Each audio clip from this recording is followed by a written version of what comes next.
স্বাধীন থাকতে কে না ভালোবাসে। যেমন আমরাও স্বাধীনতা পছন্দ করি, পশু পাখিরাও তো স্বাধীনতা পছন্দ করে। যে আকাশে পাখিরা ওড়ে সেটা দেখতে কত ভালো লাগে।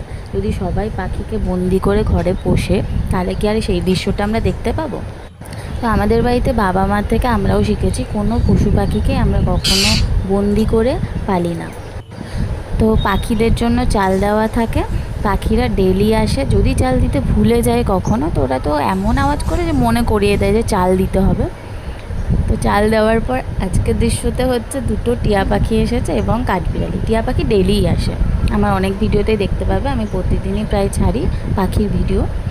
তো আজকে কাঠবিড়ালি টিয়া পাখি একসাথে, ওদের কে আগে খাবে সেই নিয়ে ঝগড়া। টিয়া পাখি তো কিছুতেই পছন্দ নয় যে ও কাঠবিড়ালি আমার চালটা খেয়ে দিই। তো দেখো কি সুন্দর একটা দৃশ্য তুলে ধরলাম তোমাদের মাঝে। কেমন লাগছে কমেন্ট করে অবশ্যই জানিও।